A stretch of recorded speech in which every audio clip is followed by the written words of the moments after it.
As a rideshare driver, we are all aware that there are inherent dangers that come with simply doing the job. Fact is, you're continuing to deal with strangers, and some of them mean us no good. Nevertheless, there are some types of passengers. You should know from the moment you engage with this individual, they are someone who does not belong in your vehicle. Today, we're going to talk about just that. This comes from an article titled, Lyft driver says passenger choked him with his own seatbelt in Texas. He was trying to kill me. Now, that is the testimony of the actual driver. And we're going to go over the details of the story, but make no mistake about it. We've talked about this before. This is simply put one of those statements where you come out and say, I told you so. But we want to cover the story with you because the details should give you red flags from the get-go. Now, the driver's name is Ayula. There's some interesting names. I believe the suspect's name is Vela. Hopefully, I'm not butchering these names, but Ayula is the Lyft driver in this case. Here's how the story goes. When Ayula arrived at a hospital to pick up Vela for what Ayula says he believes was a hospital-ordered ride, the driver observed the man standing with 3 hospital workers as he was fidgeting and behaving oddly. So we'll take a break there. You picking up a passenger at a hospital. Now, I made it clear, I don't fuck with hospital trips. Simply put, they are ordered by a third party, typically the hospital, the clinic, or the rehab center you're picking the passenger up. You're not going to get a tip from these trips. So that's the number one incentive to avoid picking passengers up at medical facilities. Nevertheless, you may also get someone that may soil your vehicle. Perhaps they're coming from rehab, still going through withdrawal symptoms or whatever the hell else. They may vomit. They may come from hospitals with gauzes and Band-Aids on them where they may come off in your vehicle. You may get bodily fluids in your vehicle. Fact is, there is no incentive, at least in my humble opinion, to do hospitals, clinics, or any medical facilities. But this one gets even worse. Remember, he's standing there when the driver arrives. There are 3 other individuals accompanying this one passenger who is fidgeting and behaving oddly according to the driver. But listen to how it continues if that red flag wasn't enough. He was moving all around, looking as if he was looking for something. So I said, is this guy okay? The security guard says yes, Ayula recalled. Now, what the hell are you picking up a passenger that's accompanied by security when he gets into your damn vehicle? Sounds more like a prisoner transport if you ask me. Why is security bringing this individual to my car? And why the hell are there 3 of you guys to do it? He's fidgeting, he's behaving oddly, security is present, and there's 3 of them. How many more red flags does this driver need that suggest this is the wrong person to put in your car? Nevertheless, this passenger was allowed to get in the vehicle, but I want you to hear what ends up happening, because the moment the individual got in the car, the story says shortly after the passenger entered the car, he started talking to himself before beating his chest, Ayula said. Now, you got King Kong in the back seat, and it continues to get worse. According to the article, it continues by saying that the passenger eventually slid over behind the driver. So you already know where this shit is going. Now, we've talked about this in previous videos. Not only do you not pick up hospital and medical patients, you want to avoid having somebody sitting behind you. For the simple fact is it puts you at tactical disadvantage if some shit should happen. And as you've seen from the title of this particular story, some shit is about to happen. So the driver continues on and says, he took my seatbelt.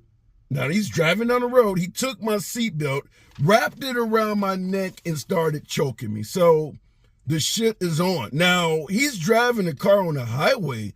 According to the story, listen to the details. Ayula said he was driving 65 miles per hour on Highway 290 when Vela was choking him so hard, his nose and eyes began to run. Ayula then tried putting his fingers between his neck and the seatbelt. Now, he's driving down the highway, according to the story, using his legs to steer the vehicle because he's obviously trying to get this damn seatbelt from around his neck, which is asphyxiating him. Now, this is clearly a crazy individual. The car's going at 65 miles an hour. If you choke the dude out, you're going to be involved in a high-speed crash as well. So clearly this patient is not playing with a full deck. Never should have been in this man's car. We're going to talk about that towards the end of the video. But fortunately for the driver, he was able to get the seatbelt from around his neck, but then the passenger began using his own damn hands trying to choke the driver. So clearly this passenger meant to seriously harm the driver. The driver was able to pull the car over. Ayula pulled this car over to the side of the road, and Vela kicked the back window until the frame popped out.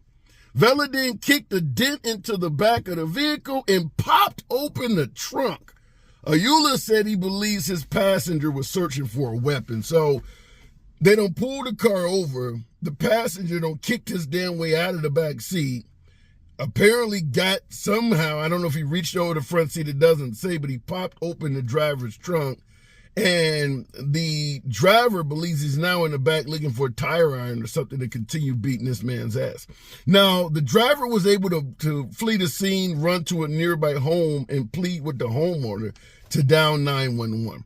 The police did show up to the scene and save the damn day, but the story doesn't say whether this guy was charged with anything or not. He clearly sounds like he's a mental patient, so you already know how that goes. He might get taken right back to the damn medical facilities he came from, only to get another Uber or Lyft ride when he recovers. Stay the hell away from medical facilities, folks. This is one of the reasons why I'm telling you to do it, particularly if the individual you're picking up looks like he's moving like the hell, like he's Michael J. Fox. Don't put Michael J. Fox in your car. Want to continue on real quick. This is how the story closes.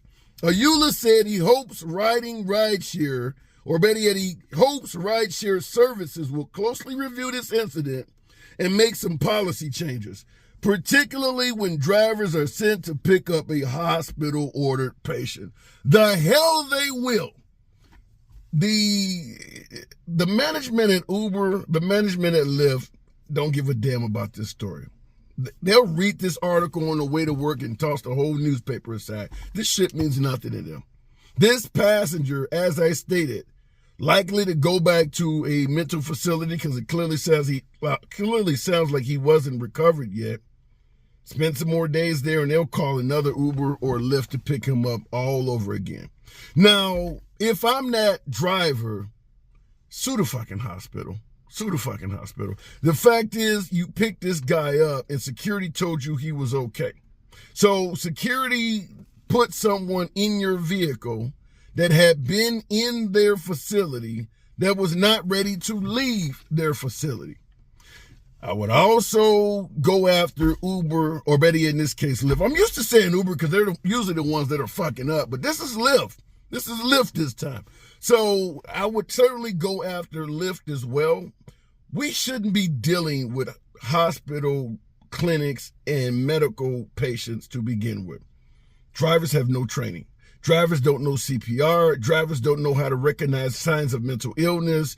None of that. We are simply meant to transport someone from point A to point B. If anything goes wrong with that passenger while in transport, the drivers are not trained to deal with whatever situation that is. Period. Such as leaving somebody who is going through a mental crisis in the backseat and running off. The driver isn't trained to deal with that shit. We should not be used for that service. Fact is, these clinics and hospitals are saving money that they would normally pay to a medical transport or a pseudo ambulance company or something of that nature, which is what the passenger should be in. But because they can hire an Uber or a Lyft for pennies on the dollar, they're doing it. They're saving money, but literally putting the passenger and the public at large at risk by doing so. If you get a trip that involves going to a hospital, in my opinion, you should decline that trip. But what about you? In your market, do you get a host of hospital, clinics, and medical facility trips? Do you get crazy folks in your vehicle?